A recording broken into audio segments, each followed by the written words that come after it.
screen is gone, then you're left with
just the talking, the announcement of all the shows. Oh, yeah. And I was looking at the mic placement on that side No, don't worry, don't. because the mic placement blocked out Listen, unapologetically. You're worrying about way too much stuff. I can't help it. I know, but don't worry, I'm telling you. Oh, you're waving my signs. Yay! Yeah, well, don't worry about that one. It's right there. Yeah. Okay, so I'm highlighting all of them or just No, how we did whichever it? ones you want, really. That's what they did. They, oh God, they were ending their show. Mm-hmm. Maybe it was a Facebook Live, something. It was Facebook Live, and they talked about your show. So. Okay, good. So I want to do Deuce Lux. Yeah, you can just say Dulux. Dulux. Mm-hmm. So not Deuce, which is D-E-U-C-E. Well. But Do, which is D-E-U-X. But Do, D-E. Yeah, you're gonna be on this side. I do have to do a Facebook Live. Why is this thing going live? We're live? Hey, everybody. Yeah, but it should not be. But you were asking me about an opening.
Levels for say something, Meko. Go ahead. Hello. I'll be like, Hello. my Can you mic count to sounds 5 for me? nice. Okay, 5, 4. Oh, 5, 4, 3, 2, 1. That's your normal speaking voice? I don't know. That It depends. That means no. Okay, that's fine. He just Do wants I the need to be levels. louder? Oh, it'll pick up automatically. Oh, I know it will. So. Once we start talking, you know our voices automatically Right. get more animated. get excited. Okay, we're actually live right now, but I'm setting. As we're setting up, so as this is a brand new show, you get to be a part of all the experiences with us because we are actually counting down since the show does not start for another 6 minutes. Yeah. But anyway, I learned something today that I should have been doing long ago, but. And we are learning together. Yeah.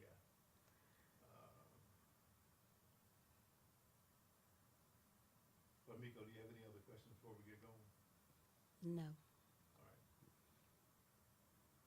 Except for why didn't I bring wine? And some chips, maybe some food, You know what? so So, we can eat and talk. what you don't necessarily want to I eat. ain't say smack. Right, because oh, don't that drive you crazy when people be on the radio That would be and me. they smacking? That would be me. No, I would be like, girl, stop. You might just take the whole mic. Right. I have a friend. She does that. She's on Sirius XM, has a radio station. I've texted, if you don't stop smacking into that doggone microphone, stop that. That and how he keeps That would be me too. just no, because you don't realize when we talking, you don't do a lot. And that's just the time you just take that pause and think about it. It's like, and anyway, the pause just makes people be like, what's she going to say? Like E.F. Right. Hutton. They want to tune in like, E.F. Hutton. What's she going to say? What Meko said? Right, that point. Right. Now, I went through a full training. What was that, 3 days ago? I had a full training 3 whole days ago. So this is going to be fun. It's going to be interesting. And even though I will say it again, I am truly honored that you were able to find time to be the first guest and to kick this off, because this is something that we would never get back, to be at the foundation of this and understanding what it is to be a part of a Black-owned media group and a media network, and understanding that we're at the beginning stages of something that, leave it to God, can be absolutely amazing.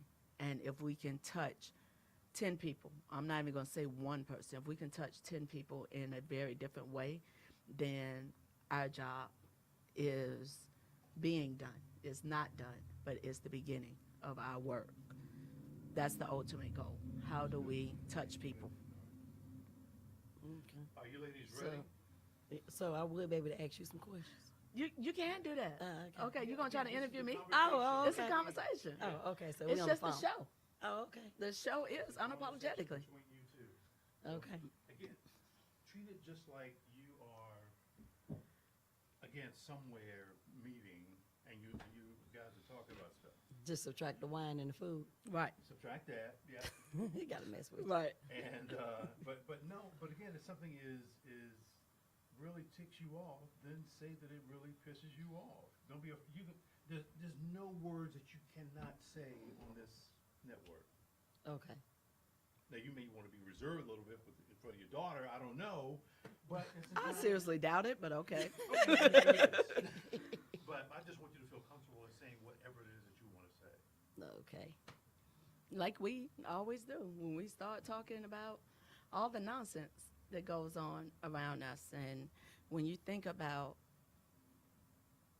how much knowledge you have with the judicial system and so many other systems, that, like I said, the conversation we had in the car, people don't know.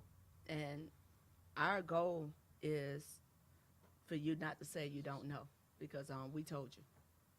Now, Right. what you choose to do with the information, that's on you. That's true. But don't say you didn't know, because the information was out there. Right. I gotta have reading glasses to read, Uh-oh. but then I can't see nothing once I look up. That's why they always sit right on the edge, because I gotta keep doing this, because I gotta look over. Be like, oh, okay, that's what I'm reading. It's pretty cool. I got a cute little intro. Have to do a countdown. Okay. Got your music? Right. So, So what's your we're music? What's your working on. theme? So here's what I want. Tatiana. No, I'm just I ain't kidding. fooling with you. We will not have no Tatiana as a theme song. But here's the thing. I do want to find a local artist. And Steve and I had that conversation for the opening music. I want a local artist to. How are you looking for? help. Because I mean, I might I said I want. R&B kind of style, slow and smooth. Or are I'm you more of a looking rap for girl. A rap. I'm still Miami. You know, A I rap, grew up with okay. Uncle Luke, so So you It's might still want there. Tatiana. you know. No, we ain't going that far. Um, Okay, so we getting ready to You're start. down, you ready? do you have to then be on I'll both open. ears, or is this cool like this? If you or- can, As long if as you can hear, as long as you can hear. Oh yeah, I can hear. Okay. And then I'll It just- start it Just try to and bring you in. try to always be about an inch or so away from that mic. No, No. Close. Oh, yeah. about y'all that close. confusing me. Yeah, No, just be- right you can- there. You can put your mouth up to the mic if you want to. Seriously. Right. Okay. It just helps with clarity. Okay. Okay. Is that better now? Ooh, real good. Okay. All right, so we're gonna roll in. Ready? 3, 2, 1. 3, 2, 1. Welcome to Square Media Network. And actually, for the very first show, I said it completely backwards. And here's the great thing. We're all learning this together. So what I want to welcome you to is Unapologetically Black.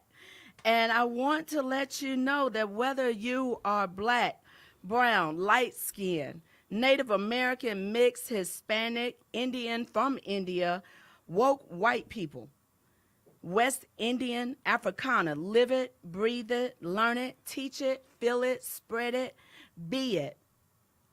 We are here for you at the Square Media Network. I am LaWana Mayfield, your host, and I have the honor and pleasure of welcoming as my first guest the one who was chosen, Meko. Welcome. Hey, hey.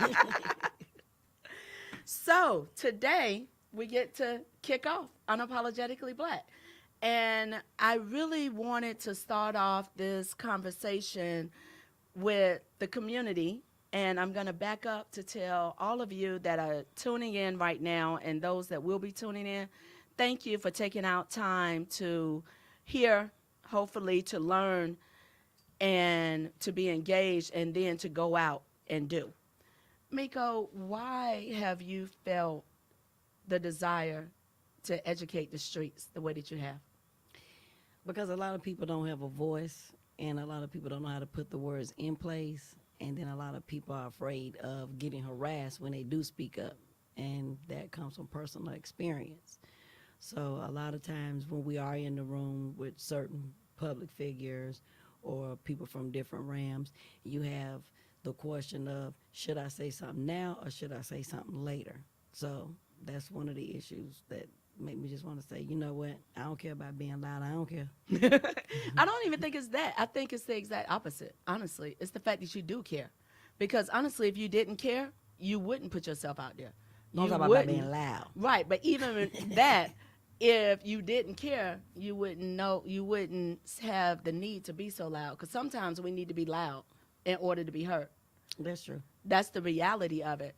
But I would also like for you to just share a little bit about your path. There are some people out there that may be tuning in that unfortunately don't know the experiences that you've had. You've been blessed in this life, but you've also received a lot of loss in this life, and you're still standing. So I would love for you to share some of your story as, again, to why, as an activist, a true activist, not what we see on television where you show up for a minute and you get the title of activist, or because you're a celebrity and you send out a tweet or a post, you're an activist, but someone that has worked on the ground for years trying to educate the streets. I got more involved when a personal issue occurred when my son was murdered in 2011. So that's what actually made me get more vocally and understanding a little bit more about how the system is designed. And a lot of people, we go out there, sometimes we protest, and sometimes some people just there for fun, some there because it's exciting to them, or they don't really know why they're there. I was just told to show up, so I'm showing up, not really understanding why they're showing up, and really don't understand the risk that some people can lose their life. We experienced that with the Keith Lamont Scott. Exactly. Or, you're subject to arrest, riots, anything. So it's a whole lot that people don't understand, and a lot of times it's just for kicks.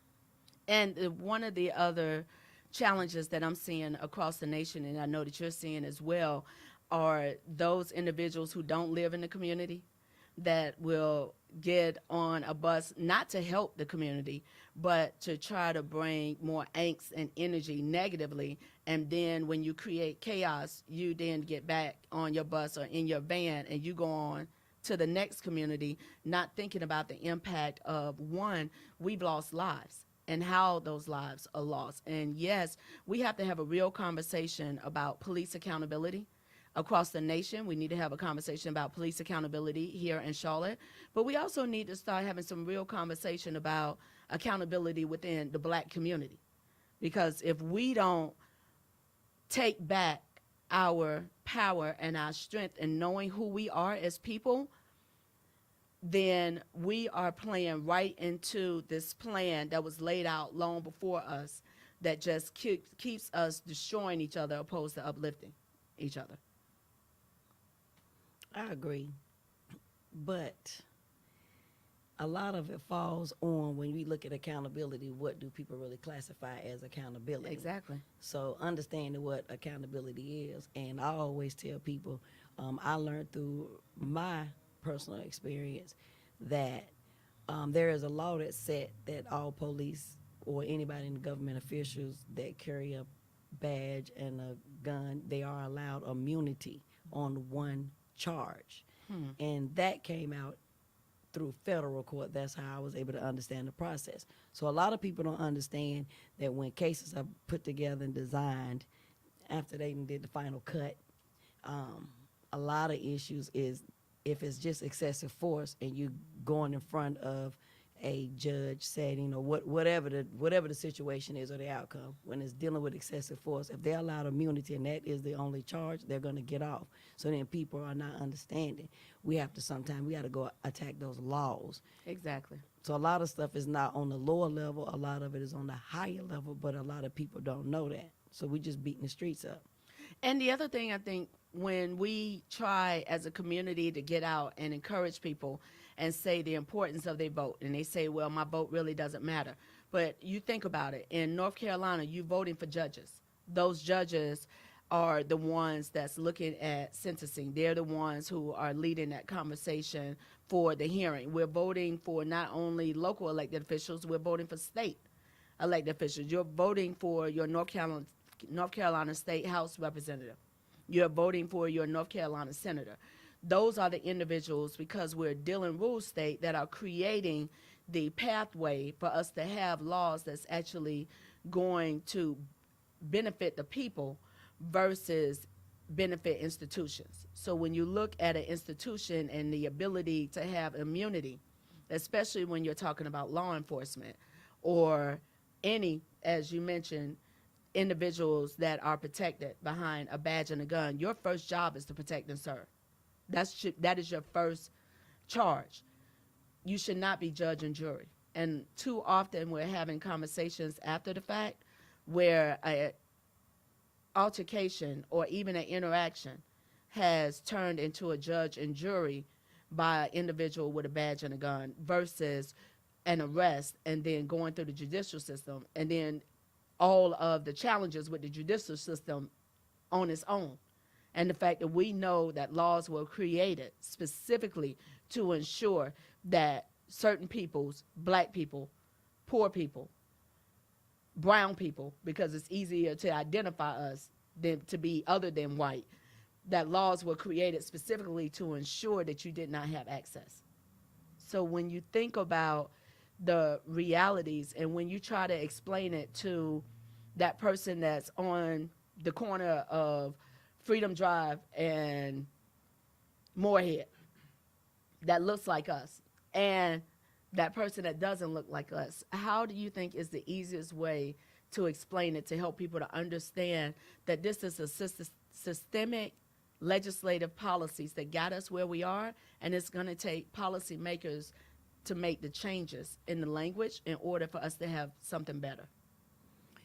But when we do a lot of the get out to vote or register to vote, a lot of people always feel like my vote don't, which is true, they vote don't matter, or they're going to put whoever they want in position anyway, so what difference does it make? Or when we're in the community, we're trying to educate them and get literature out or information out and say, well, you need to be focused on the local stuff because the local stuff is going to affect us more than the stuff that's worldwide. That's going to affect us just as much, but we got to look at the stuff that we deal with on a day-to-day basis, whether it's getting our taxes raised or when they talk about affordable housing or just economic growth or just grassroots organizations. So when you look at it from pretty much that standpoint, we constantly get the ball dropped, and a lot of times they don't understand. People don't understand, and a lot of the people on the higher ends, they don't understand. So we go to the town hall meetings, and all the time when we go there and they talk and we sign up to speak. Right. You have to think about one thing. Once there's an agenda that's already put in place, when they on the dais, they just raise a hand to put it on public record. It has already been agreed to behind the scenes. To a certain extent. You're Right, absolutely on certain things. So when we talk to people about getting out, voting, and registering to vote, they'll look at us when we speak on the local, oh, I ain't worried about that. I worry about the president or things like that. I'm like, but that's where you messing up. You're going to find yourself going in front of one of those judges that you sit back and say, well, this judge didn't do that or this judge didn't do, I don't think they understood or they didn't, it's too much of this or it's too much of that. So when they're faced with that, and I'm like, okay, well, you could have made a difference when that same particular judge that you That one vote, it could have been yours, could have got them Right. out the seat, but instead, they don't look at it like that, or they don't worry about, I ain't worried about that.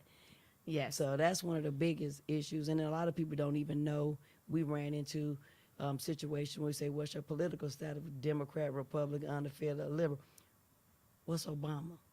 Right. So I'm like, okay, Democrat. That's what I am. You don't even understand the meaning. You might not even be a Democrat or a Republican. You really might be unaffiliated. You don't be tied Right. to no political party. You want to be able to vote for who you think is the best candidate on any end. on either end. And when you think about even before elections, when we're talking about identifying candidates, when we're helping to support, because a lot of people just think, okay, well, this individual is running for office. First of all, it takes a ridiculous amount of money to run for office. I wish we had campaign finance reform personally as an elected official. When you think about the North Carolina General Assembly raising the maximum donation amount for an individual is $5,400, but their immediate family members is unlimited funds. So who does that benefit? So when you try to go out and you explain, okay, I'm fundraising, whether the importance of that $5, that $10, or $15, but it's more than just you donating your money. It's you donating your time, the time to learn who is that person that wants to represent you. What have they done in the community before saying they want to be in office and they want to represent you, to actually know what the concerns are in the community? If you've never showed up at a community meeting, you've never had a conversation, you don't even go to your own neighborhood meetings. And for Historic Camp Green, y'all forgive me, because since I've been in office, I ain't at my meetings no more because I'm at every other meeting. But when you don't show up in the community, and thankfully, because of social media, y'all see where I'm at almost on hour by hour basis, just voting is not enough. We need educated voters. We need people to understand the impact. I need you to know the difference between a city council seat, Mecklenburg County Board of Commissioners, school board seat, the difference between a North Carolina senator versus a North Carolina House representative, who has what authority and who has what power. When you go out and you talk to people in the community, you're that bridge that helps to explain it for a lot of people, for them to understand. Like you said, it's not about Republican and Democrat. It's about you exercising your right to vote and being an educated voter. Right, and that goes with a lot of higher organizations that out there that a lot of people feel in the community that they don't get enough information. So they get stuff sent out in the mail. We know Right. a lot of that calls, and they say go vote for this person, but we getting cards saying vote for this person with that looks real pretty and cute, a little bit of history about their education and what they want to do, but that's still not enough, because that's all it is. That's one piece of paper. We haven't really had no one-on-one, haven't seen them in our communities. Don't nobody come out if we have issues, concerns, whether it's dealing with slumlords, things of that nature. If you call, I want to just say if it's another person subtracting you from District 3, just say Right. we had another individual. So we call 311, they're going to say, well, you can't do a complaint about mold because mold isn't a part of what we consider a code violation. But that's an unhealthy living. That Exactly. is a medical issue. It's known when you have a landlord that might say, spray some Clorox on your walls. That is the most hoodest, ghettoest stuff that I can ever hear of. Go spray bleach on your walls and white mold. Meanwhile, the spurs are being dispersed in the air. You get all over your clothes. You getting upper Everything. respiratory You have to throw infection. everything away. Right. If the mold gets to a certain level, you have to throw away all of your clothes. You have to throw away all of your furniture. Well, who has $10,000 sitting around or more to replace everything because you have a slumlord? And that's one of our biggest challenges, is that education piece of knowing that it's in the General Assembly that they can write language to say, okay, this is going to be added in. And also, the General Assembly has the ability to write the language where we can actually hold slumlords accountable. So you think about communities like Washington and Ohio and New York, they have rent control. And you have the ability where if you are not in healthy, quality environments, and you have a number of code violations and unhealthy practices in that home, you can withhold your rent. Not that you can't not pay your rent. You still have to pay it, but the rent is going into an escrow account. And so you're still getting the credit for paying it, but that owner is not getting those payments until he gets those repairs done. We don't have that in North Carolina. It's only if you're able to do the research, and not everyone has the time because people are working. You know, people out here working 2-3 jobs or more, plus trying to raise a family. North Carolina's minimum wage is still $7.25 an hour. A report just came out earlier today stating, or yesterday or today, stating that you need to be earning $22 an hour to afford rent in Charlotte today. So if you're working 3 minimum wage jobs and you're trying to provide for your family, or if it's just you as a single, but you may have a health issue and your medication is $750 a month, you don't have time. You're too busy surviving, not even living, surviving to try to go out and do all this research. So it helps when you have people who go out into the community. If you can't make it to your neighborhood meeting, if you can't make it to the community event, I think the biggest challenge, we rely so much on social media where now almost all elected officials across the nation now have meetings on Facebook and on Twitter and have them on some live site. But what about that person that doesn't have internet access? It's still a challenge of how do we get out to them, knowing realistically and physically you cannot hit every door. You can try, but you cannot knock on every door. So when you think about when I think about the conversations that you have and when you go out into the community, there are a lot of rooms that you will walk in that I'm not in. I'm over here doing this number of things, but there's a lot of work that you're doing around educating the community, talking about housing, helping people to understand. You can come down and protest or you can go down and protest, but you need to know who's the right department to protest to, and you need to know exactly what are you protesting for. What is the ask? What is it that you want government to do? And what is the legal ability that government has? Not what legally can government do as far as what's the bare minimum, but what is the legal ability? And I think the the problem that we have is we have a lot of people that are in positions that are of color that are just there and not holding the position and utilizing the position.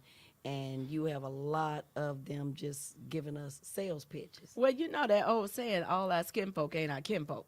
Exactly. So when you think about those who are really good on television, but when you do a community scorecard and you're not going to agree with everything, but when you look at what work they've actually done, you can see very little work that actually impacted the black community, the working poor, the working class. Right. So that goes back to when we speak about affordable housing. Right. What do you really feel is affordable housing? Because if we ain't from the same tax bracket and you've been spoon-fed all your life and you say, well, I can pay $5,500 with no problem, cut it in half, $2,400 should be pretty cool. How a 25, that's not my tax bracket when the job is only paying $725. Exactly. So when you speaking of affordable housing, what about comfortable living? As right, well. Right, which I am not a fan of the term affordable housing because it's such a subjective word, because the reality is Charlotte is affordable. The question is, who is it affordable for? So when I started more than a year ago to try to change the conversation for us to really talk about diverse price point housing, and people said, well, that's too long, and I was like, well, if you could say Baryshnikov, you could say diverse price point housing, because that's the reality of what it is. You want diversity in the pricing, so that person, whether it's staying in an apartment or home ownership, of which you only build wealth through home ownership. And that wealth only comes if that community and that home is valued correctly and not devalued for others to come in and buy it for next to nothing after you made that investment. But when you look at diversifying the prices and you look at today's actuality of what people earn and bring home. And I say, stop doing that nonsense of a family of 4 can make this amount. A family of 3 can make this amount. No, at the end of the day, whether it's an individual or it is a family of 4, this is the dollar amount that's coming in. They're not bringing in more than $35,000. Some people, $22,000 a year. So whether they have 3, children in the home or not, let's not penalize that individual who's single because you don't have multiple children. 22,000, that's all you got. Now, for that person who has children, we need to make sure that we're creating an opportunity for you to get access to different resources, because the government system is a circular setup. The moment you start making a little bit more money, if you're currently qualifying for after school care or pre-K, you start losing access to the resources and the services that you need. If you're receiving any type of government assistance, the moment you make 25 cents or less than 25 cents more, that all of that assistance is cut off. That's not helping you to get ahead. That's helping to create and keep us in poverty and keep us in this cycle of not being able to get ahead. And we got to have those real conversations in the community and help educate people to understand you very well, if you're paying $800-900 a month in rent, you very well could qualify for a home. Your minimum credit score, 650. And they can start working on getting you into a home. Now, we don't have any homes right now unless you're going to pay $300,000 to $500,000 for it. But the reality is you can start working towards home ownership versus just long-term renting unless you just choose to rent. Give people choices. That's what it should be about. Giving people choices where regardless of what your income is, you should be able to have a choice to have quality, decent housing and not be subjected to slumlords and people that don't want to repair the water pipes. You got leaks, you got mold, you got insects. They won't come out, and you feel that you're stuck in that situation. And now the way the market has grown, you are stuck in that situation because we don't have something better to move you into. That, and also when people are renting, and it's just something that just came through my head. When they're renting and you turn your keys in and you say, okay, I want my key deposit back and all this stuff back, they don't change them locks. Hey, what? They do not change them locks. Share. Because I know when I had a key one time, it was like, okay, I had a key for 20 years ago. So the little apartment was empty. I said, I wanted, just me being curious. I don't even know why I even still had the darn key. I went and stuck that key in there, turned. I said, oh my God. So Are you serious? I could have been a victim. Was anybody living there yet? No, it was empty. But the Girl, I mere would've fact moved that back it in. was for what? How many, think about, in reality, that was over 20 years ago. So Right. think about within a 20-year span. How many people got had- that same key? So then you wonder how your house got robbed. People don't ever put that in perspective when they move in different new houses. That's why I changed my locks. Exactly. So people don't really put that in perspective. They thinking, when I got my new place, I'm just so excited. I stick my keys in the door. You don't know, little Ray still got the key. So you come up in there, they fix it up. You think your house again. You wonder why your house got robbed. They got a key. Wow, that is crazy. So I a have lot never of- heard of that. A lot of people, they don't change them locks. And what required? Y'all don't make it required for them to change the locks. I every don't time think it's in. anybody's ever asked the question. And you're right. There's no law that require it because you think some things are common sense, but you and I talk all the time about the fact that common sense isn't so common Right. anymore. You would think the bare minimum, you would change the locks. And I've after each asked that time. question. I've asked that question when I was renting. I say, "Is these locks been changed?" Oh yeah. How you know they've been changed? Oh, what we do is we take some of our locks when a tenant move out. We take a lock off for another unit, swap it out, and do it like that. That's a lie, because if my key worked from 20 years ago, Exactly. they ain't swapping the locks. So they just putting a lot of people are subject to can be hurt, violated on different levels. So that's really a And major then point. you say because there's no breaking and entering, there's no forced entry, which makes it even more difficult to try to track the person down. And then the conversation, because it's always on the victim to prove that they were victimized. So then if something were to happen, then you have to prove that, no, I didn't leave my door unlocked. No, unless you got cameras. And everybody can't get a camera in their home. Everybody can't afford that, even though they say, oh, for only $79. Like, I love listening to these commercials when I'm on the road. For only $79, I was like, okay, well, $79 is a couple of bills for some people, and Right. or groceries and or medication. So if I have to make a choice between that and having a camera up in the house, then I'm going to have to make the best choice for me at that particular time. So if you don't have these conveniences that you would think would be common and accessible to everyone, like security cameras, like protections, like changing the freaking locks on an apartment complex, it's not a given, and that is absolutely ridiculous. Or just not even just that, just a lot of people really got to put a lot of different things in perspective, and I think a lot of people really don't care. As you say, I use logics, and that Yes. don't really fly. So on that aspect, I mean, what's left for people? But we can't give up hope, I mean, they've been doing that since slavery. right? And throughout slavery, what we know, especially as black people, is if nothing else, we're a hopeful group of people. Even when we have experienced the worst times in history, and our great grandparents and grandparents experienced the most horrendous events and acts, or witnessed them, or were brutalized by them, we still walk in this space of hope. We still are producing people like you, people on the ground who are getting out into the community and say, you know what, I'm tired. And I'm tired enough to fight for change. And as long as we don't give up on fighting for change, then we have the chance to actually make it better. I have to believe that we can make it better. Because if not, then I'll just be curled up in a ball some damn well and crying all the time instead of just maybe once or twice a month.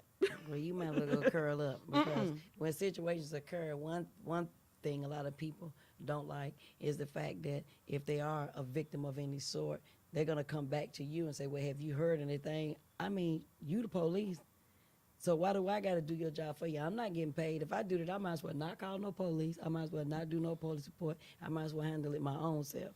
If you come to me and say, well, we been looking and checking out some things, but have you heard anything? And as they say, the reason why they ask that question, because you are more keen to be in the community, so you might hear something, but that's your job to do an investigation. So why am I going to do your investigation for you? Well, I think it's a challenge. The challenge, I would, and everyone knows that I am not going to defend wrong when it's wrong.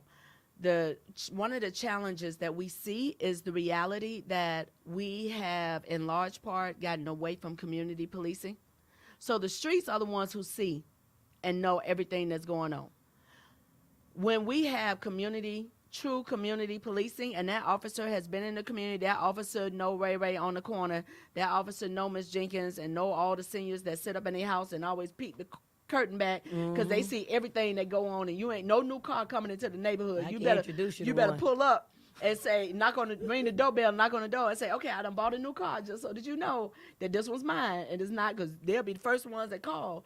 The streets are the ones who do know. So when we got away from community policing, we moved away from that relationship building that happened where we actually knew our officers. And our officers knew us. They knew how they had a relationship. Now, we have that a little bit. There's some communities, but you see a lot of transition where officers are moved around. And then you have, I know I hear a lot of seniors always talk about the fact that they had this long-term relationship with a particular officer, and they built enough trust in that relationship, because that's the foundation of it, is the trust. And now you moved them. You got somebody new coming in. That new person don't know the community, don't care about the community, don't look nothing like the community. They're just doing a job, and they're doing that job almost with disgust, opposed to doing that job recognizing that the same joy that you had when you were on the other side of town and you would ride down the street and roll down your window and stop and talk to people when you saw them jogging by or walking by, you need to do that in our communities as well. Because the only way you build that relationship is by opening yourself up to it. So when they come back and say, I agree, they shouldn't be asking the victim, well, have you heard anything? But the reality is the streets are the ones that know and that see. You saw so-and-so running up the street with that couch on their back. I remember years ago when I had a break-in in my neighborhood. So I live in the hood. It was the hood when I moved in a long time ago. So we had constant prostitution. We had drug dealing. I don't know what the young lady was doing in the house before I bought it. We had to have a conversation about, okay, y'all can't cut through the yard no more. She don't live here no more. I don't know. No, you can't be knocking on my door at 1 o'clock in the morning. I don't know what she was doing, but she ain't here no more. When we had a break-in, I was out of town for work. when I was doing some training and I was doing community organizing work before being crazy enough to run for office. I come back, the house is completely ransacked. Like, y'all took y'all time. Y'all was up in there in a minute. You was up in the attic. You was all over. Y'all Negroes know dog. I know doggone well with these 7 houses, 6 other houses around me, y'all saw something. Yeah, they saw something. They weren't gonna say nothing. Right. So when there's the question of going back and asking for the streets, there's also a piece where, thank God, you know, I was in a position where I have homeowners insurance, but that's not a reality for everybody. So if you don't have insurance or you don't have enough insurance, you already violated. You already feel violated. You already feel like you're not safe in your own home because someone has come in and violated your space and created all this destruction.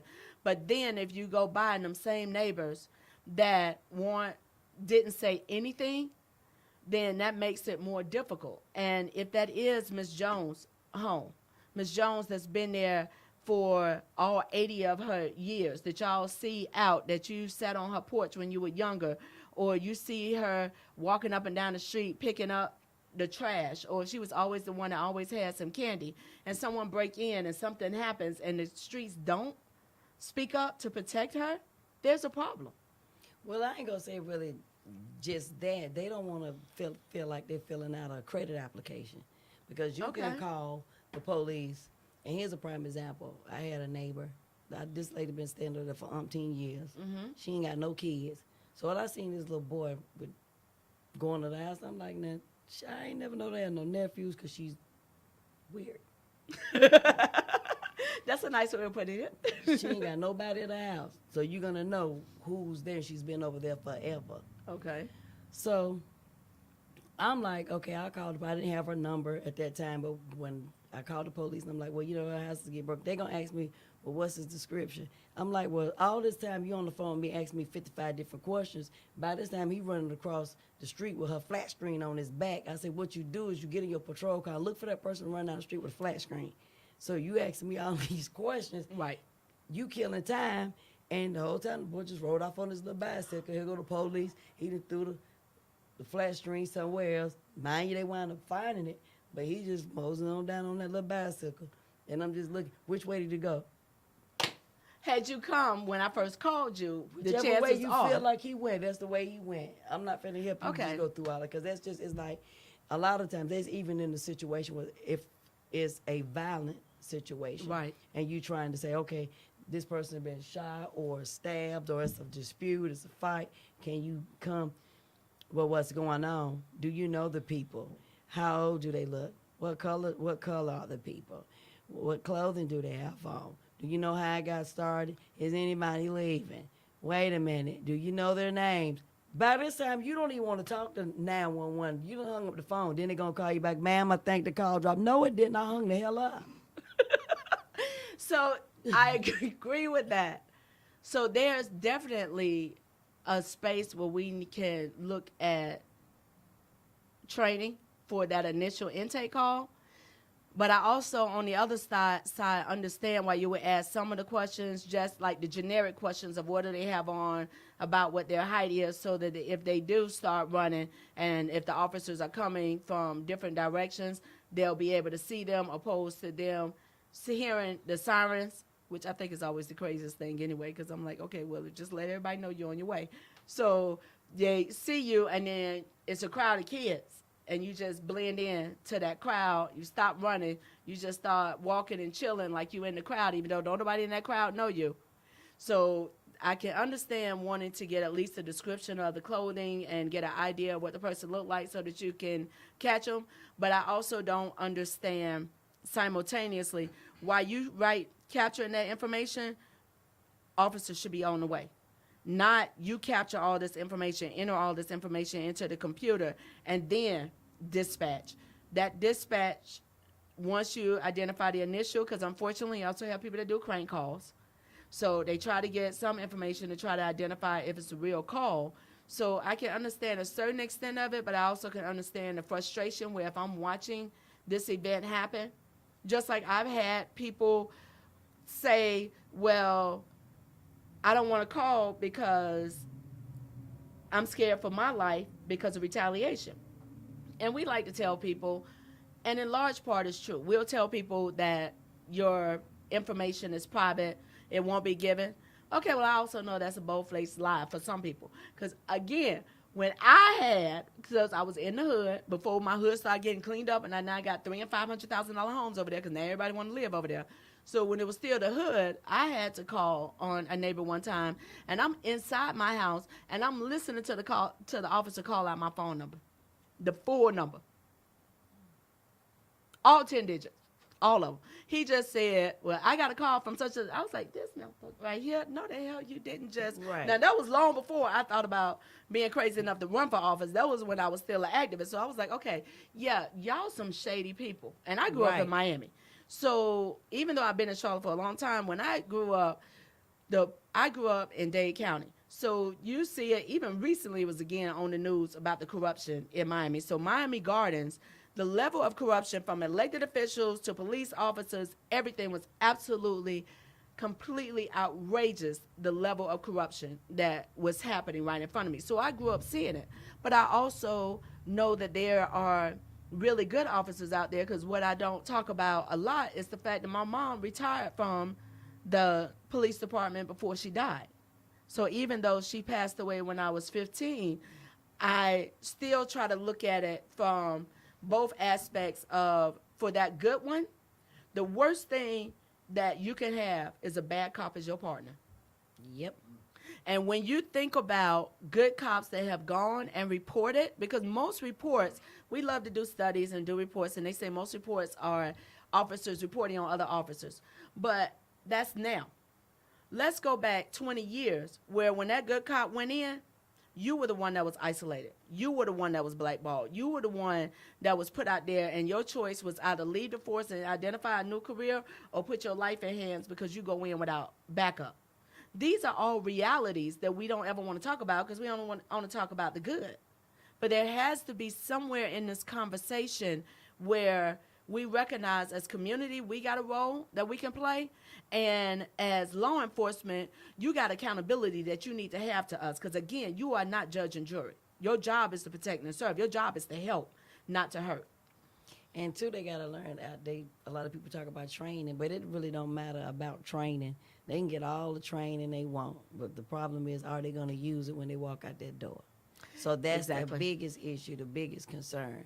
So if you have a police officer come up to the scene and tell you to shut the fuck up, that's not gonna make me shut the fuck up. I'm gonna come back and tell you to shut the fuck up. Right. Or you come up there all hostile, and you could be the one that calling because you really need assistance. By the time, ma'am, get over here, and you done got attacked, you like, I'm the one called you for help, but by this time, you don't even really want to go through the motions no more. So nobody wants to have that type of real discussion. Nobody wants to deal with the police, and it's just the way it's set up and the way it's designed.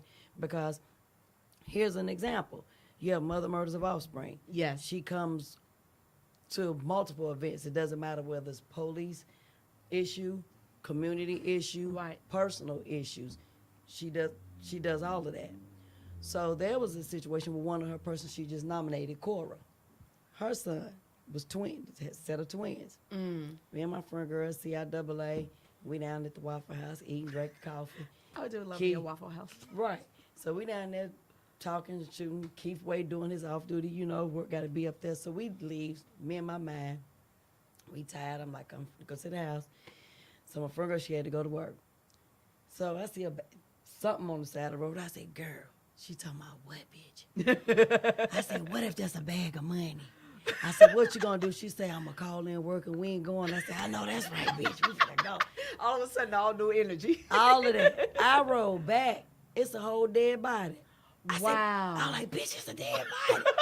She like, oh what? So just me and my mind, right. I'm thinking about money. Here it is. It's somebody that been a victim. Wow. So I'm on the phone. I'm calling 911. Right. I'm like, it's somebody telling me to intersect. I'm like, I'll stay here and wait. Nobody come. 2-3 minutes go past. Airport police go past. I flagged them down. They calling. Nobody come. Are you serious? So I'm sitting up here and I'm like, nah, I don't want to leave. And they be thinking I done hit this person. I go leave from where I was at, go get Keith. I was like, Keith, it's a dead body down the street. So he had to leave his post. He fly down there. So Right. he goes, as soon as he called, he'll go police. Okay, see, that doesn't I make say any now, damn sense. Then he had to say, he said, she was up at the Wi-Fi. She had nothing to do with it. So he gave a little synopsis, let them know what's going on. Before I know it, they walking all around the car and looking, talking about the detective going to want to talk to you. And I'm like, okay. So I'm waiting. I'm like, okay, it's like 45 minutes. Are you serious? And ain't no detective guy. I say, well, I'm finna go. Right. I say, y'all already heard Keith Way already pretty much told y'all I didn't have nothing to do with this. I went and got him. I was at the Waffle House. I say, I'm gone. You got my address. You got my phone number. My house ain't gonna move. I'm gone. Right. I left. I ain't hear nothing. Then come to find out, some little young girls wind up hitting her son, drunk. Oh my goodness. They tried to get rid of everything, get the car fixed, a whole bunch of stuff. But meanwhile, you looking at me as a person that's calling in saying, this is what I seen. You wanting to hold me and detain me.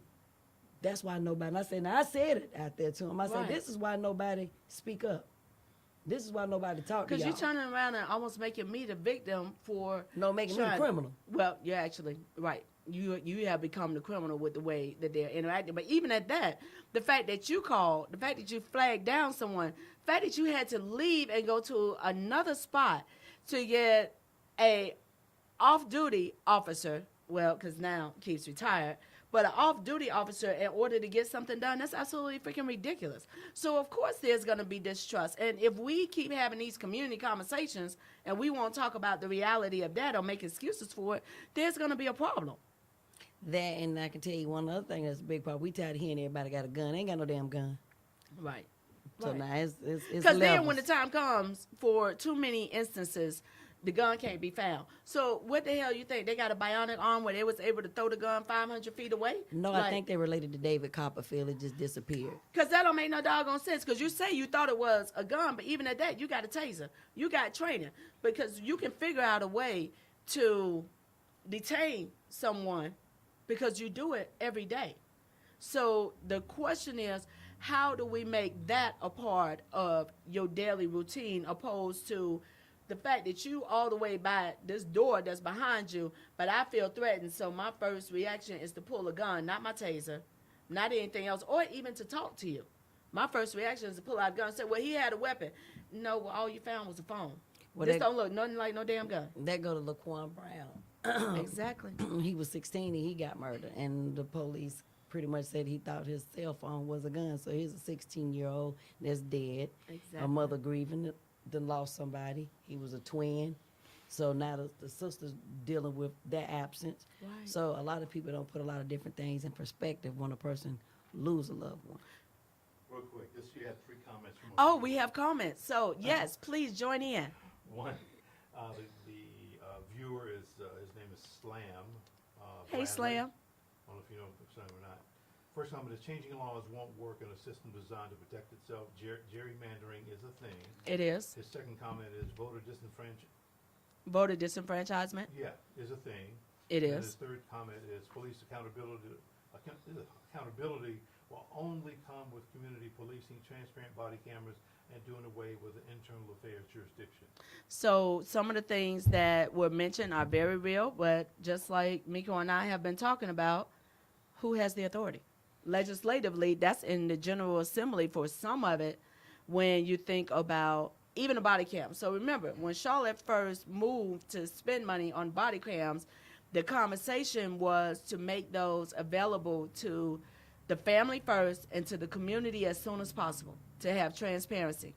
Then legislation was created to say you got to have a court order in order to have the cameras released. Say it. What are you? What'd that say? Unapologetically? Black? So, unapologetically tell the truth. Tell the truth, whole truth, nothing but the truth. I want to piggyback up off the internal affairs. Well, Yep. the issue that people have, and I do agree, they do need to do away with internal affairs because you can go speak with the internal affairs officer. They're going to do an intake report. They're going to take and give it to that person's captain, sergeant, or whoever. They're going to tell them to go talk to their foot soldiers. Once they talk to their foot soldiers, they're going to come back and do a nice little report.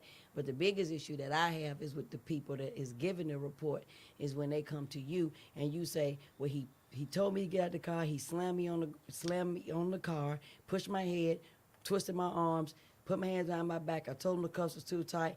I told them I'm not double jointed. Feel like my shoulder blade is about to pop out of socket, and they just still going on. So by this time, you're gonna have the person that's doing the report say, well, why don't you put it like this, because this sounds better.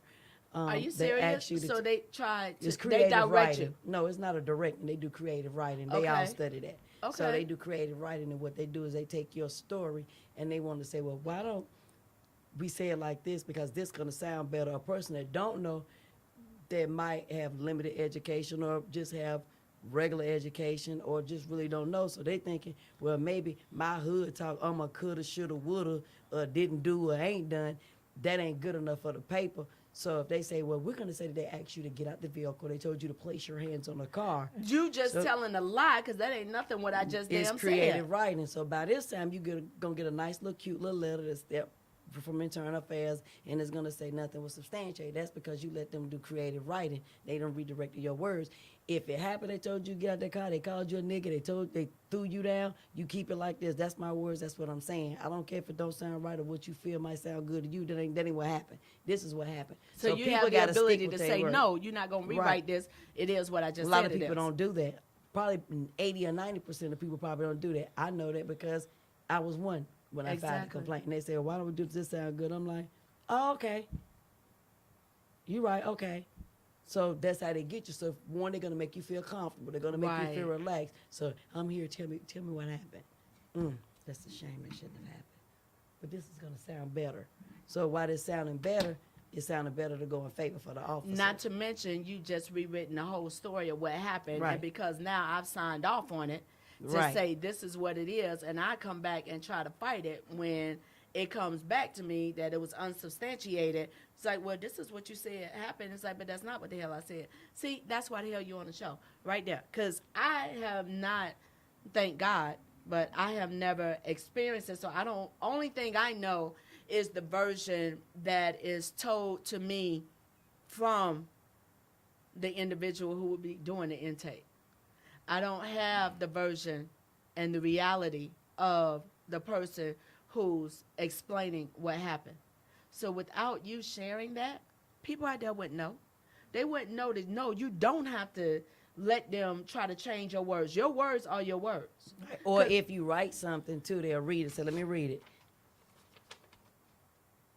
Okay. So that's, you sure, if you probably switch this up, because you're writing it now. Sometimes they'll say, do you want me to write it or you want to write it? And So what's the first thing you should do? What should you say? Write your own statement for whatever it is and sign off on it and leave Write it your like own that. statement. That's it. If you know whatever your chain of event is, stick with what it is. Don't allow them to say, well, why don't you switch this up and put this like that? Because then now you're taking away from what really happened. Right. So, and that's where the ball gets dropped with a lot of different people that don't know it. See, that's some serious knowledge that I could not have shared with the people because I haven't experienced it, so I didn't know. You said you had another comment? Slam again. Yes. Said that HB 972 makes the body cams useless. I don't know what HB. So that's a House That's bill. House bill, So yeah. again, the General Assembly. So why I need you people to go out and vote and not just wait. Yeah, I know 2020 is coming. We're talking about the presidential election. I need y'all to vote this year in 2019 to make sure that you have some people locally that will push for legislative changes in North Carolina General Assembly. But next year, when these House representatives, because at the end of the day, when these House and Senate representatives, just because they say they're Democrat and just because they black, don't mean that they out here fighting for us. But you have a lot of them that are. But you need to understand, what is a Dillon Rule state? That means whatever language is created in the General Assembly is the language that becomes the lay of the land for all 100 counties around North Carolina. Now, some counties have interpreted the language differently and they've pushed back. Charlotte hasn't really been that community because it's political will versus political ability. So you don't necessarily have the 6 votes you need, and we don't have the leadership that actually is going to push back to protect the people that we could have or that we have had in previous years. I think what the person was actually saying, and they can correct me if I'm wrong, the reason why I'm sure he will. The reason why they probably feel like the body cams is useless because they had the capability to cut them on and cut them off. Right. Just as well as they mic packs, they have the opportunity to cut them on and cut them off. Then they also have the situation where even when the blue lights come on, the cameras automatically come on. The cameras come on, you got video footage, but an officer has the capability to hit this mic pack to cut it off. My thing is, why would you cut your mic pack off? Because that's there to protect you from somebody saying something that you didn't do. But if you cut the mic pack off, that should raise a flag to their superiors that something ain't right, because why would you cut it off? You would want the whole conversation heard. Also, when you think about when it was brought before local elected bodies all across the state to have body cams, what you sold the elected body on is this protection of both the mic and the video, and that here is a way for us to have more accountability. And then you started hearing on the national level the changes that were being made, and only thing the local Republicans did was take that language and then implement it into policy, and vice versa. On the local level, they started implementing policy to say, you know what? No, we really don't want to have the ability for, we need you to stop recording us. Just like when you have people show up and they recording the whole thing, you have legislation that was created not too long ago that basically will fine the individual for recording that incident where it was complete disregard of our laws and clear abuse of an individual by a law enforcement officer, because they don't want to be caught on camera. So you're right. You should not be able to turn the microphone off. You shouldn't be able to turn the camera off. You shouldn't even have the ability to do it, to change it one way or another. Once you start your shift, once that light comes on within that police car, it should be automatic, because they claim, we say it's uploaded. And it's uploaded when you don't have access to it. But if you're able to interrupt that upload by turning off, that should automatically give, excuse me, like an alarm. An alarm should go off where if you were to cut the microphone or to cut the camera, an alarm should go off automatically to let you know that this has been turned off. And that should create immediate reaction as someone finding out, why the heck is your cameras off? Why is your microphone off? Now, if it's a situation where they come out and they say, oh, my cat up a tree, and they come out there and they respond, and they cameras then on I want in to see you real climb time. your butt up on TV. Because them couple of seconds that it take for you to climb your butt up that tree to get that doggone cat down, when you tell me I got a freaking body on the side of the road, and it took more than 45 minutes for someone to come out, and then once you were there, they're going to be out there. It took another 45 minutes for the higher up to come out, for the detective to come out. I don't care about no doggone cat. Your cat climbed up there. Your cat will make its way back down. But if you do go up there, then you need to have that body camera on, so that when I go back and look at it later, then you explain to me how you didn't show up when this loss of life was identified, because there could have been a possibility that had you arrived earlier, this individual could have been saved, but you climbing up a doggone tree for a cat? No, I want it all recorded so that we can see, but I also want transparency. I don't like the idea that you now have to go through the courts in order to have the footage released. Now, yes, I believe, personally, my personal opinion, opinion's like an asshole. Everybody got one. So when I think about the fact of the family should be notified first, I believe that it should be the family's decision of whether or not it's released.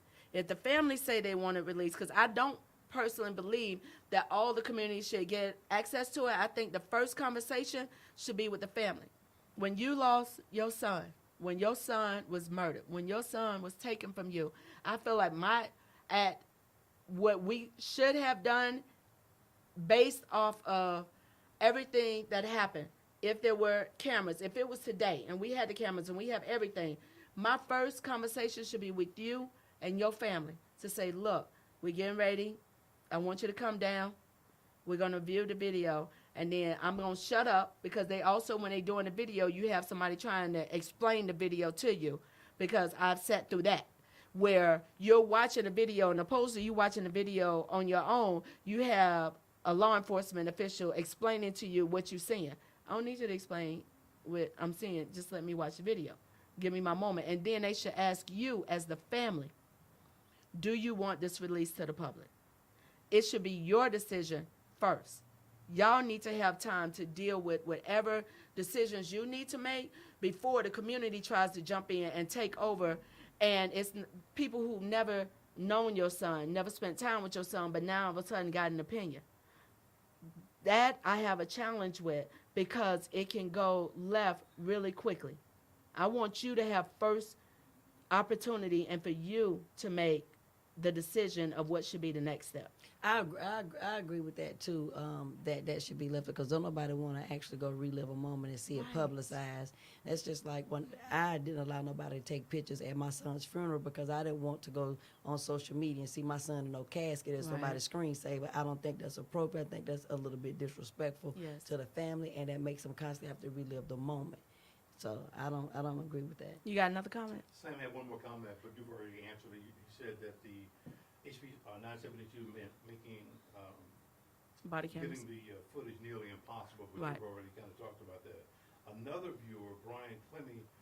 Hi, said, baby. Hey, Brian. How do you feel about disarming the police in North Carolina? They do this in the UK, Norway, Ireland, Iceland, those countries. So I would say, and I definitely want you to jump in your opinion. I'm not ready to support the idea of disarming the police because when you think about Ireland, Norway, and those other places, the reason their crime levels are low is because when there were mass shootings or there were events, government immediately came in and changed legislative policy. We have entirely too many guns out on the street. We have too much access for, what do we just have? A 15-year-old, 16-year-old, 17-year-old, y'all having a gunfight in the middle of the street. But I think there needs to be a lot more accountability. I do not think that local law enforcement should have military-grade weapons. There's no reason. You are not fighting. You are not in Afghanistan somewhere fighting a freaking war. You don't need military-grade weapons in communities. But we as a nation do not have and have not had the leadership in Washington, D.C. in order to make sure that we have a safe community. So I'm not ready to go all the way to the place of saying disarm all police. If we're going to disarm everybody. That means everybody's guns got to go, including mine. So my gun going to have to go too. I ain't happy about that because that doggone thing cost me a couple $100. But if we're going to go that route, then everybody gives up their guns. But what I don't want is to create a space where you have criminals. I'm not talking about, we'd love to say law-abiding. I'm not talking about the ones who not just going to go off and just start killing people. But until we can get the guns out of the criminals' hands, I would be challenged to say, let's take them out of law enforcement's hand. But law enforcement has been able to run without any freaking accountability with the way that things are done. And when you look at all of these grants and approvals of funding that we have and accepting of weaponry that is military grade, that is a problem. I agree with that too. I mean, it should be certain levels, but they have use of force levels, and a lot of times they come to those situations, they go past the de-escalation measures. They just go straight to the catastrophic situation. Exactly. And then there is collective data, and I've asked on a panel discussion, one of your previous panel discussions we did, and I asked the chief, Vicky Foster, how many people have to die for y'all realize, okay, this particular officer is an issue, or this is a actual concern to the community. So I know there's a number, but what is that number? So that's one issue, and you just can't have a police officer that's on the force and you know for a fact he have 5 bodies under his belt, but y'all say it's justified. But you got this person, if he walking on the streets, he got 5 bodies, he a serial killer. Exactly. There's a So- different conversation, and we can trace it all the way back. You trace it back to the creation of law enforcement, the creation of solicitation laws on the tail end of slavery, and the fact that you still want to free labor, and you look at the impact of for-profit private prisons, and you look at the industrialized prison complex and the whole multi-trillion-dollar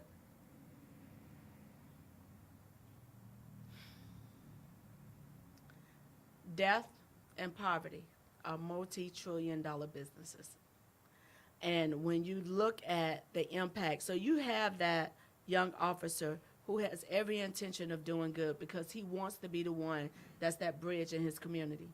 But then we don't give you the support you need, or we got you surrounded by dirty ones. Or we making you do it all by yourself because we're not giving you the support you need. And then on top of it, which you and I talked about, the FOP, and recognizing where does that conversation come into play. And when you look at the police foundations and all the other groups, you have officers out there that recognize they were wrong. They panic. They want to say that they panic. They can't. The system won't let them. And that's where the problem comes in. That's not building no transparency. Because sometimes all the person want to hear is, I fucked up. Right. I'm sorry. That's it. That's sometimes what And you people really can't do want to it. hear. But can't do if it.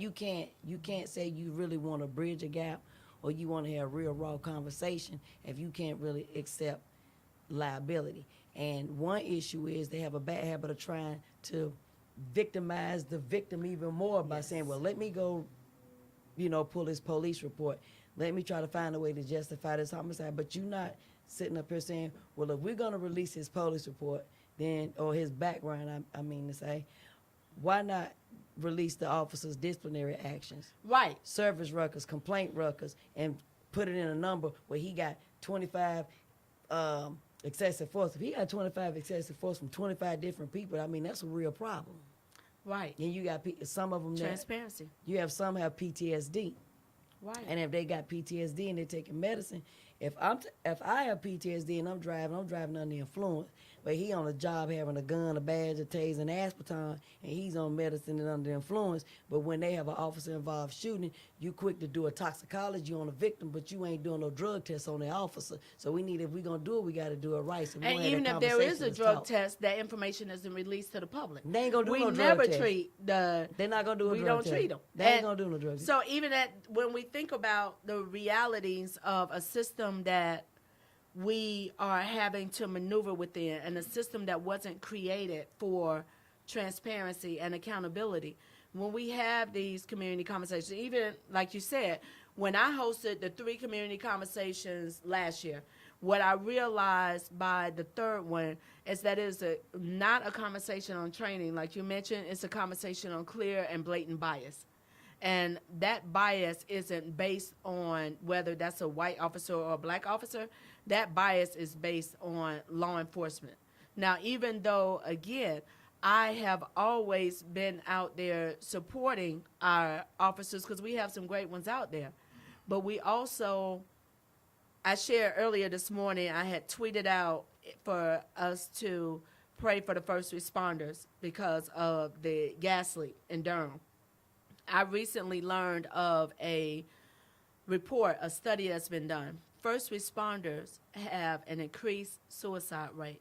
A lot of people aren't even looking at it. So whether that's medic, police, fire, first responders, we have seen a high number of suicides because of all the pain, all the guilt, everything of them dealing with coming in and out.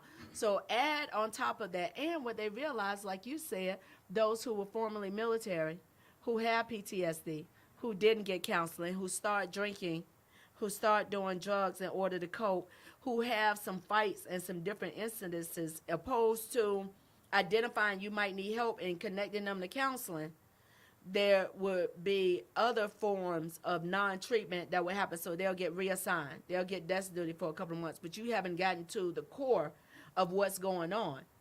And then that individual will go home and you think everything's fine because you just think, okay, they drinking too much because they just being a man's man, or because of the job they just need to blow off steam. No, they walking around with a lot of this pain for all the ones they couldn't save, as well as if they did something wrong, and the fact that you got a system telling you can't even acknowledge it, so you just having to hold on to it. You're not having a chance to talk about it, and then you go home and your only answer to stop all the voices in your head is to commit suicide. So there's so many pieces where I really want to believe that it is with good intentions that people start out on a certain path, and then once you get caught up in a system, a government system, that system corrupts everything around you, and you have one or two choices. You can walk away from that system, or you can eventually let that system consume you. And that's a challenge. You have something. Comment. Slam says, how does Ms. Mayfield handle all the hatred from angry white people on social media? Often they can't say why they disagree with her politically. Does she just laugh it off? No, I don't. There are plenty of days where, so first of all, I believe in a life coach. So the question was, how do I handle all that hatred that I receive, he said, specifically from white people? So here's the thing that's funny. it's interesting when people say, well, I hate white people or I hate people with money, because a good part of my family, the family I created on my own, is mixed with black, white, Latino, and everything else.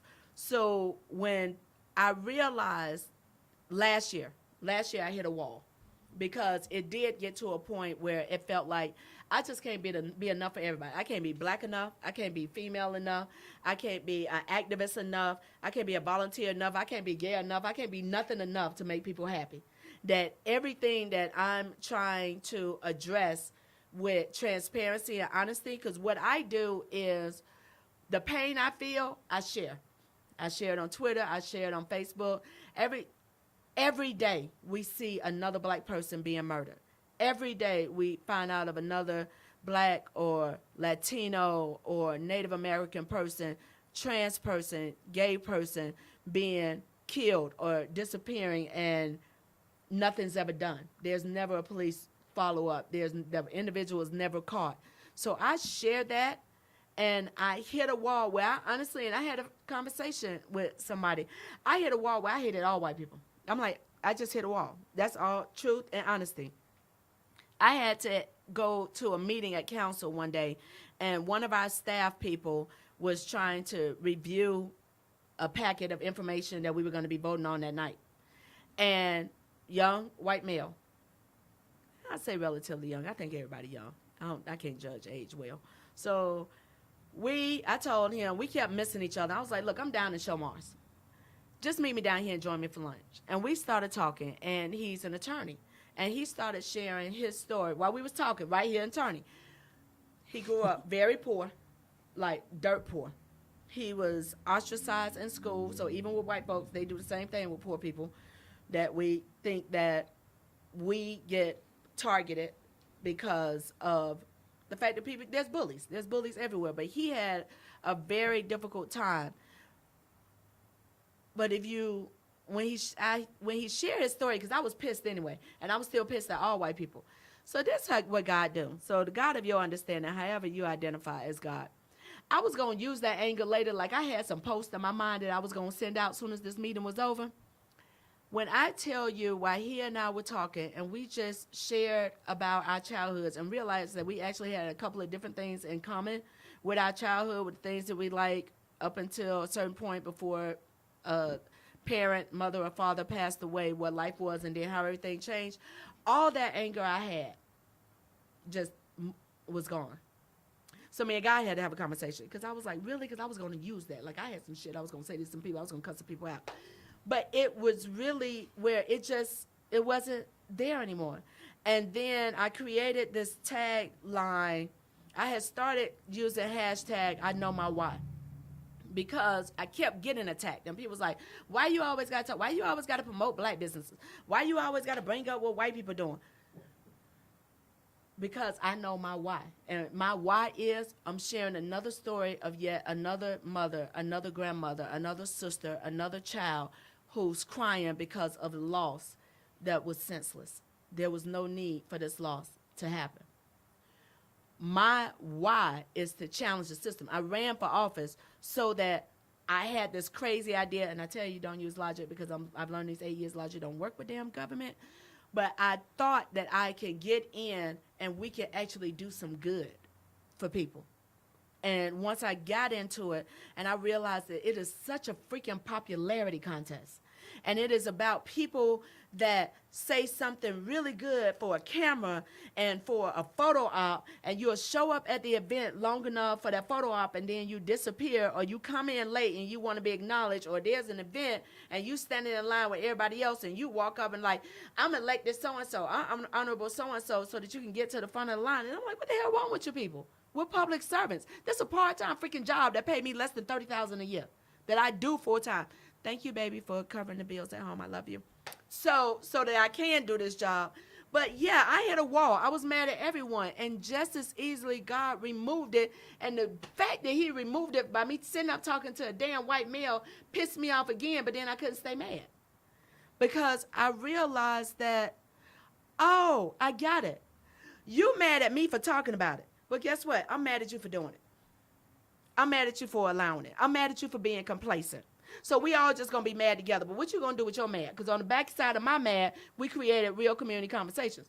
They got hijacked by some other people. They took over and started trying to have their community conversations. But we created something to try to create a space for people to let's have real conversation and how can we make this better. So I took it and tried to use it for some good, opposed to being mad about you being mad.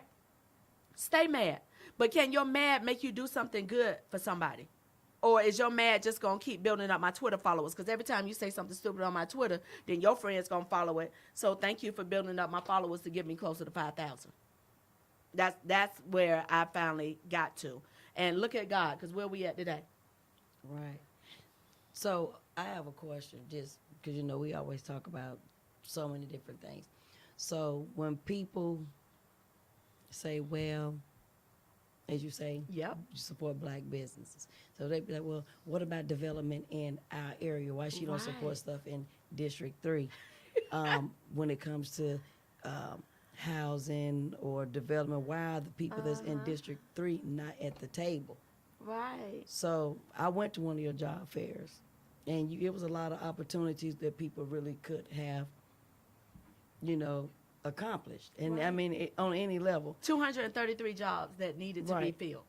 And so with that being said and done, what a lot of people don't put in perspective and don't realize that when you get this thing, got to pass a TSA background. If you able to get on an airplane, trust and believe you done already passed that TSA background. Now, the drug screening might be another issue if you can pass that.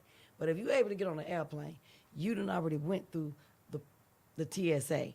But just when people hear that TSA, they get scared, they get nervous, like, oh, I got a charge, I got a rucker. They might just want you to explain the charge. Might just want you to Yeah. explain the rucker. It's not about that. A lot of people have certain programs that, you know, they want to work with people that have ruckers, depending on the kind of worker. Some people might have to get bonded. Right. But whatever the situation is, there is an opportunity. But when people look at economic development and growth, they're like, okay, so where are we at when we see, I'm tired of seeing apartments everywhere. I'm going to be honest with you. Right. Every time I look up, it's an apartment. Coca-Cola is now a bunch of apartments. Well, it used to be a Coca-Cola plant, Yeah. where there was jobs. Now it's apartments.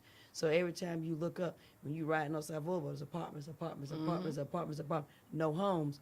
So, and even with some of the homes that they're developing, I can sit up and reach out my window and say, can I Yep. get some butter? Exactly. And if So- your house catch fire, mine burning down with it. Or my siding So- and melted. Right, exactly. So how would I answer that? Multiple ways, honestly. So when I look at Some of the programs I would say that you developed over there, and Right. when people say, well, what about like Brookhill, for Right. example. Right. So when people say that you got older people that have been there about 40, 50, 60 years, they used to Yeah. paying that $25 a week or $30 a week. So when you bump them out of that and they probably getting Yeah. $735 or $755 for For the Social month, Security, yes. and you saying, well, your rent is going to be $1,500, Right. or I'm going to put you somewhere. When you get to see a living facility, they don't want to go in no high rise. They don't Right. want to be in there around a bunch of old people. Some of them have trickle health issues that make their health trickle, or some Right. of them have whatever issues they may have, whether it's mental health, substance abuse, Right. or health issues overall, or just social issues. That brings a red flag when people want to have their own. So when you Right. say living, what would you classify living, and what would be some of the things that you could say that you put over there in place for people that say, well, what have you done for District 3? Right. So I think it's interesting. One of the first things when I first ran for office, there was a lot of conversation about what we don't have on the West Side. So one, I need everyone to understand what District 3, the boundaries are. So a lot of people don't realize. And yes, we are 50 out of 50 in upward mobility, and that's looking at multiple issues. But I just need people to remember Atlanta was 49. So we keep using that as an example. You had a study, you had some funding left over where you needed to spend that funding or lose it, and this the study that you came out with that was a starting point, but it didn't get to the level of looking at how we created that. We re-gentrified communities. We blockbusted, not necessarily the council that I've been on since 2011, but governing bodies. We tore down Dalton Village. We tore it down. We now have Bright Walk. We tore down a lot of these communities that were concentrated poverty because government created funding for mainly non-black people to go out and build these housing units with 600 to 800 units on it where you have everybody in there that's in a certain income. Again, back to diverse price point housing. Diversifying. You don't concentrate poverty just like you don't concentrate wealth because when the economy tanked, them wealthy people walked the hell away from them homes. So them homes went into foreclosure. You had brand new communities that were partly built. So when you think about what I have specifically been able to do, my biggest fight has been, and my biggest heartbreak has been with Brook Hill. Brook Hill was under a 100-year lease. There's about 26, 27 years left on it. So you had government funding, that New Deal way back when, where you had this older white man that had acres and acres of land, and he had a friend that stayed in another state. So his friend wanted to develop here because government gave money for you to build project housing and to build subsidized housing and to build low-income housing when we think of all these negative terms that are used. So they basically did a deal where we're going to put a 100-year lease on this. So you get to own it for all that time. Okay, well, the Spanglers is who own it, the Spangler family. The matriarch, well, the patriarch of the family, he passed away. It's in a trust.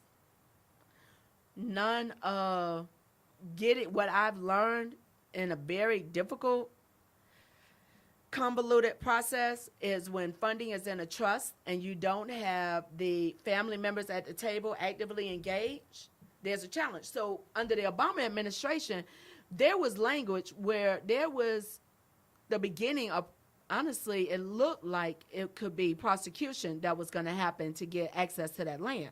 Because what you don't want is government to go in and use your tax dollars to redevelop land that we can't own. Because if we can't own it, and that's not saying government will maintain ownership, one of our partners, whether it's Charlotte Housing Authority, Charlotte Mecklenburg Housing Partnership, Laurel Street, to maintain that affordability, because then we go in, we put all that money in and invest it, everybody still get kicked out because it takes 18 months to build a new development.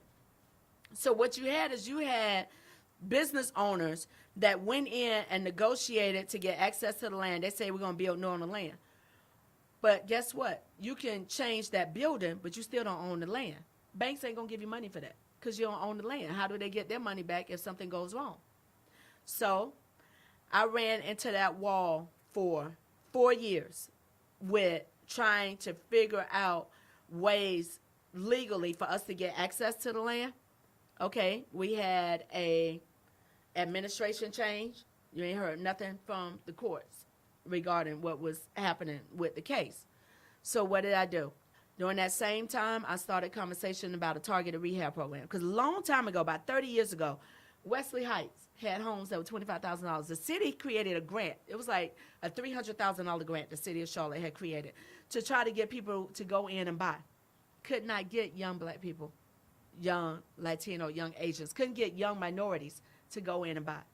A lot of other people went in and bought. You had like a handful of up-and-coming young professionals that went in and bought. Them homes are selling for $700,000 today. So I said, okay, city manager. I started with the old city manager. We have a new city manager. I could continue the conversation with him. How about we create a targeted rehab program? So we're not going to necessarily have the money, but we'll go in and we'll do repairs. So we picked 2 neighborhoods, historic Camp Green and Lincoln Heights. Yes, I live in historic Camp Green. But what I also saw is we are minutes from uptown, from the airport, from 85, from 77, from 277, right around the corner from Bank of America Stadium. I knew what was going to happen. Staff said they went out, city staff. They had self-addressed envelopes, applications. Application was like a page and a half. We even extended it to be up to 100% of the area median income to try to get more people access to it. Staff said they knocked on doors, passed them out. I ain't believe them. I was like, you know what? We're going to go back out 2 more times, and I'm going with you. We literally went door to door, knocking on doors. Guess how many applications we received back? If I had to count on one hand? Yeah. Or 2? Nah, I'll give you 2. Urban, age, area, reading. education level, time, depending on the questions on the application. Do They they want want to be hard all? questions. I'm just saying, just thinking, depending on what's on there, people can say they want to know too much of my business. Right. Our people, So probably about 8 or 9. 19 Okay. with a community over 300 homes. So, a good majority of the community is rental. It wasn't as much home ownership then. So I even conceded to say we will use your income as the renter. If we get the owner to sign off that they will not raise your rent, nor would they try to put you out and flip this once we come in and do these repairs. 19 applied. So, okay, that's good for those 19. So one of the homes that we were able to do rehab on, this beautiful older brick home, the lot right next door to the home sold. They built one of these new homes on it. That home sold for $447,000 right next door to a home. Now, this was all before the property evaluation came out, because now the evaluations came back. We still waiting to hear what the tax evaluation is going to be. But the evaluation market rate, again, understand that your market value is very different than your property tax value. The market value is what houses are selling in the last 6 months within a mile or so radius of your home. That's your market value. So the market value has now created some equity. The tax evaluation, because of the area, because a good number of us are no longer in the area because we've lost the housing because we were long-term renters. The renters have kicked us out. Okay, I talked to our city attorney. Can we do anything to help? By law, no. General Assembly, they have to give us the authority for us because we don't have rent control. When we talk about economic development, the first project that I worked on when I was elected was the Charlotte Premium Outlet. People need to understand that's District 3. The Charlotte Premium Outlet took more than 600 people to build. I got them to agree to a commitment not only for minority contracting to get our people opportunity, get black folks, Latino folks opportunity to actually win some of the funding for this development project, but also to make sure that our people were hired to actually do the building. And once the outlet was open, that was between 650 and 900 jobs. We had an outlet job fair specifically for the outlet to try to get people jobs. Because every time I would walk into a business in the district and I'll just start talking to the service, the wait staff, they ain't even live in Charlotte. They lived in Gaston, they lived in Iredale, they lived these other places. I was like, wait a minute, our people aren't getting jobs. The second big thing that I did is what you mentioned, the job fair. The District 3 Airport Job Fair, we just had the 7th one. That is specifically because the airport is the largest business in this city. It is a city within a city, but it sits in District 3 to get our people work. So we've had 7. This last one, which was now 3-4 weeks ago, 232 jobs that were available, because you don't even get to be at my job fair. If you don't have positions that need to be filled right now, you don't even get to be there. We're not just taking applications for the hell of it. So you have people that had offers that day. We have a friend where their 16-year-old son got his first job offer that day. Not one, but two. And 2 quite of a few. them. So, but we got to show up. So when it's presented to us, we have to grab hold of it. There are going to be people that's going to say, I have never seen LaWana Mayfield. You know what? You're going to be right. Because the district is over 130,000 people. It runs from South Boulevard, from Uptown, all the way out to Westinghouse Boulevard, everything to 485. So that's part of Wesley Heights. That's Tuckasegee. That's all of the West.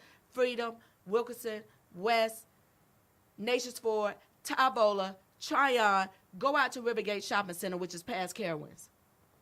And then keep going back out to Morris Chapel out by Whitewater is. All that's the district. So if you don't have neighborhood meetings that I know about, if y'all have a meeting on a Monday, you'll never see me because I got council meetings.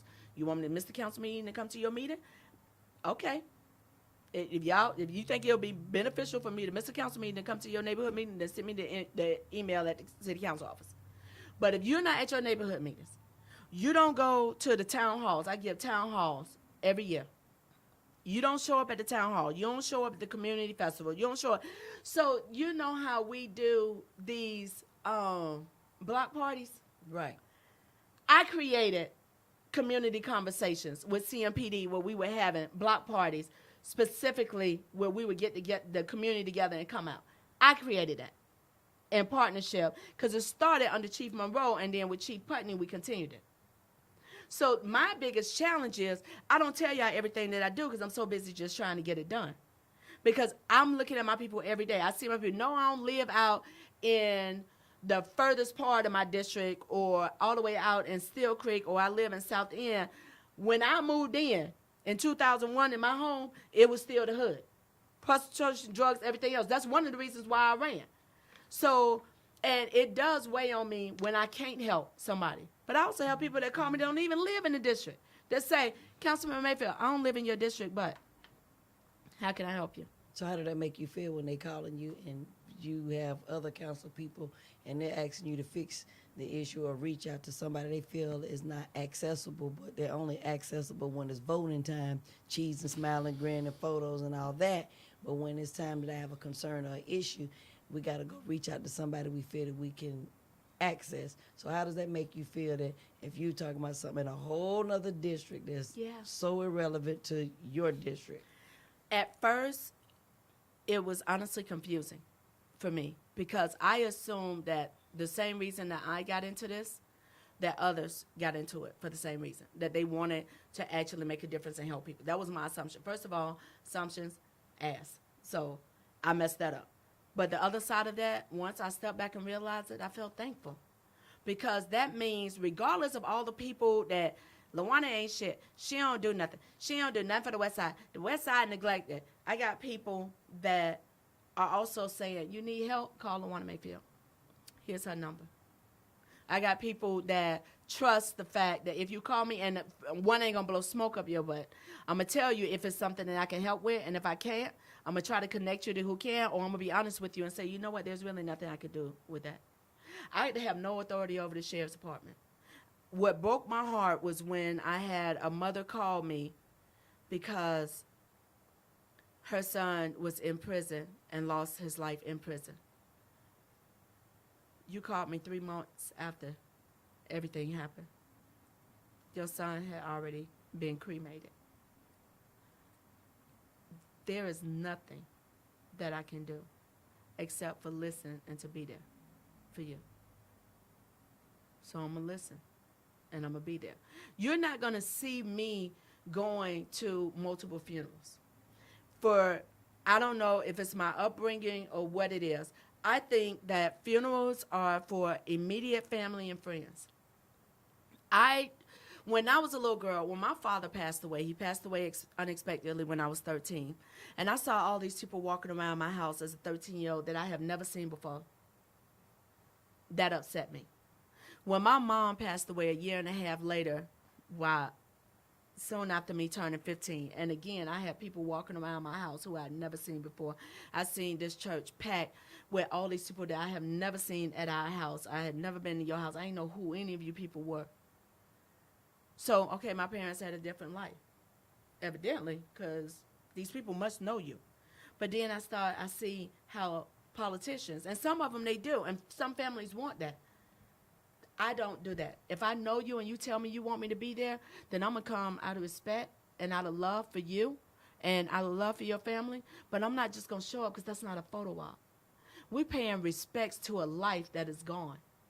We're paying respects to a life, hopefully, that was lived and trying to find joy in the fact that God gave us this person however long that they gave him to us. I'm not going to be that one that's going to try to go out and do all the photo ops and all of that. So people are going to say, hey, I've never seen you. You're right, and I've never seen you. Plenty of times people come up to me and say, hey, I sent you an email, and they like to do it when you're out because we like to get loud with people. Mm-hmm. So I sent you an email, and I was like, really? I'm sorry. So what email address did it come from? Because I'm going to pull out my work phone. What email address did that come from? Well, it wasn't an actual email. Okay, so never mind. Oh, you called. Because if you left me a voicemail, we got staff that'll listen to that, capture it all into the form of an email and send it to us. Because there's going to be, I'm going to miss some emails. We get a lot of them. So I'll own that. I'll take responsibility. No, not that. Okay, so it was through osmosis I was supposed to know that you say you needed me? or you just wanted to be loud because you like, oh, I'm gonna tell that LaWana something. No, no, the hell you're not. Because I'm human. I'm gonna mess up. I'm gonna own when I mess up. But what I'm not gonna own is your nonsense. And sometimes the reality is, our spirits ain't gonna mix.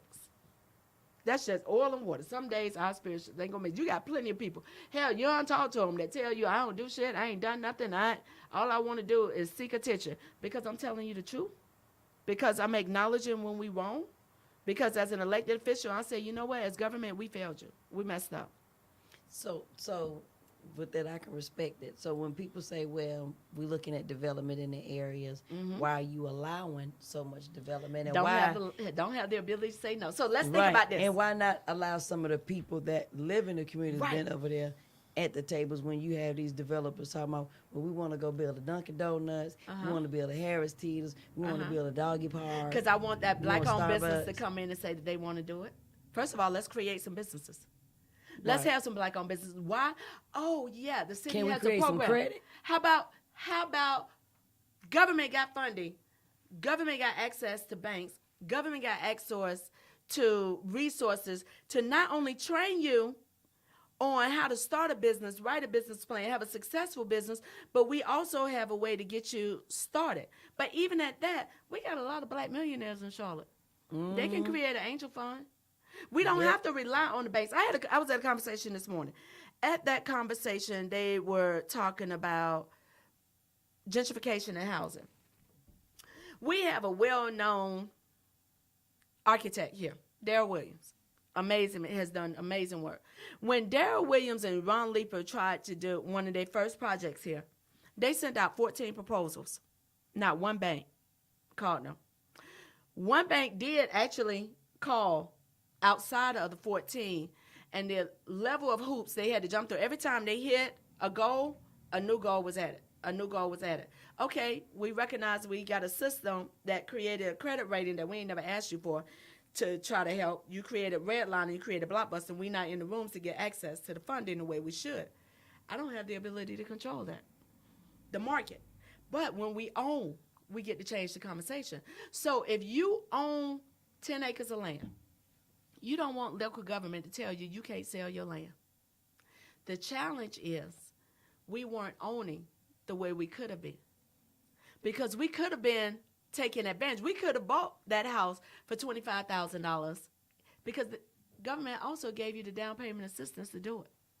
So when you speak of the down payment assistance, how do a person know? Because a lot of people don't know that if they don't go on the computer or they don't use Google and they or don't go whatever, to neighborhood meetings, right, and community events. I went to a neighborhood meeting, and me and my husband, and I was so pissed off. They told me it was the first time I ever went to a city council meeting, and they wanted us to hold up some signs, and they wanted speed. They wanted speed bumps and broken glass on the wall to make the little cement, because they say Freedom Drive had nice little cement sculptures and glass. And I looked at them, I said, I know damn well I'm not out my bed here to talk about broken glass, and we want a sign that look pretty. And that is why we need people to show up at the neighborhood meetings. Because there was a neighborhood meeting. I know, but those who not in the room don't know what the other ones are creating. So they've identified these are the things that we say are important, and this is what we're going to move on. If you're not in that room to say, okay, that's a good idea, but how about we write for a grant through neighborhood matching grants where we can put motion lights on all of the seniors' homes. How about we think about that? If you're not in the room to offer that additional suggestion, then who's in the room is who makes the decisions. We can make that, but you got to have a lot of older people that don't want to be open-minded and susceptible to a lot of people that they feel like in their 30s or in their 20s. They feel like, because hell, I was late 40s and they still gave me hell. Right. So when you at that table with them and you say, well, why don't we talk about this? We feel like we don't want the people on the corner standing outside. I don't want to, as soon as I pull up to the BP on West Boulevard, I get out the car and I want to get me a soda. I got somebody to me, hey, you got 10 cent, 15 cent. Right. No, but I can give you a job application. Right. So nobody want to go through all of that. So I don't know. It's a catch-22 because at the end of the day, we used to be community. It was in the black community that the whole social justice movement came from. Now, along with those woke white folks that also, because hell, they took some beatings and got killed alongside of us. It's the complacency that causes the problem. So when we do keep showing up, recognizing that if they've been in this community for 30, 40 years, they've seen people come and go. They've seen people come in with a lot of energy, a lot of ideas, and then not follow through. So you think about when you get a grant. So you have this 3-year grant to go into the community to create a garden or whatever. But you know it takes a minimum of 5 years to build relationships with people and to build trust. But my grant is only for 3 years. But during that 3 years, I don't introduce you to other people so that if something were to happen to me, you can continue this conversation on. I don't work as if this is my last day. So what I've tried to do is work as if this is the only opportunity, because tomorrow's not guaranteed. So I try to help as many people as I can. I try to connect as many, knowing that there are going to be days that I fail, and knowing that there's going to be days where I have a major win. And with that, I'm looking at the time, because me and you will get up here and start talking forever. And it is 8:37. Oh my God. I want to thank you all for tuning in. I'm gonna try to tighten this up to try to be respectful of your time, but it's usually like an hour and a half, maybe 2 hour show, depending on what's going on. If we had our wine, that right there could have been a little bit different. Chips. But I would have some food. Thank you, Mrs. Meko. I will have some food and some wine next time. But Make I sure it's Dom want. Perignon. Oh, girl, I said wine. I ain't messing with you. Again, I work a full-time, part-time pay job. So when I want to thank you for joining us, for tuning in. I'm going to make mistakes along the way. I'm human. I'm going to ask you to forgive me for that. I want you to go onto YouTube. I want you to subscribe to Square Media Network. I want you to tune in to the other shows. I want you to tune in to Do Lux. Those young sisters, they just had their first show on Monday night. You also have The Project with Steve Rutherford. So when you think about what black media looks like, and you think about the fact that we don't have a lot of opportunity to have a conversation to really talk about real issues on the ground that's unapologetic, and that's really also very authentic. And it doesn't matter. Yes, I said it at the beginning with the tagline, yes, woke white folk, I need you. Because sometimes I need y'all to just get y'all damn people. I need y'all to get y'all cousins, because we can't do it all.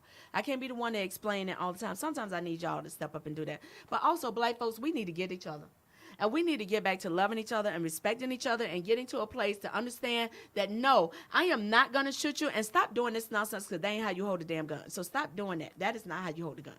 But I, first of all, need us to understand the reality that when I can look at you and know that I love you, even if I don't like you, I can love you from a distance, because I don't like everybody. Everybody don't like me. But I can love you from a distance. That doesn't mean that I want to hurt you. That doesn't mean that I want to dog your name. Now, if you're doing some nonsense, I'm going to call your ass out, just like I expect for you to call me out. If you show up late and then demand, or you demand anything, recognizing that we need to ask each other and we need to love each other, that's a whole different conversation. You're going to get what you get. Don't ask me no question if you don't really want no answer. What about if they make a demand and don't vote? Right. I just need y'all to know all that's public record. It's public record who votes. So just so you know, if you call and make a whole bunch of demands, all I got to do is a couple of clicks. I can see whether or not you voted. I make a conscious decision to respond to you because I care. But recognize a lot of times that's a courtesy. If you don't even live in the city but you want to come down and fuss at us, I'm going to ask you first to start with your county representatives, because that's where your taxes going. But I'm also ask you to come and fuss about the right thing.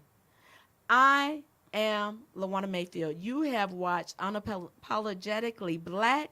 Miss Meko, do you have any parting words that you want to share with the people? No, I just tell people to take a strategic approach. If you're going out there to vote, utilize your voice, but also do your homework so you can get a lot of these seat warmers up out of there and really make a difference. Right, because seat warmers don't make change. No. And you might not like the presentation, but I'm going to encourage you to do your research and recognize the work. So with that, this has been Unapologetically Black. Our next show will be in 2 weeks. We are the second and fourth Wednesday of the month.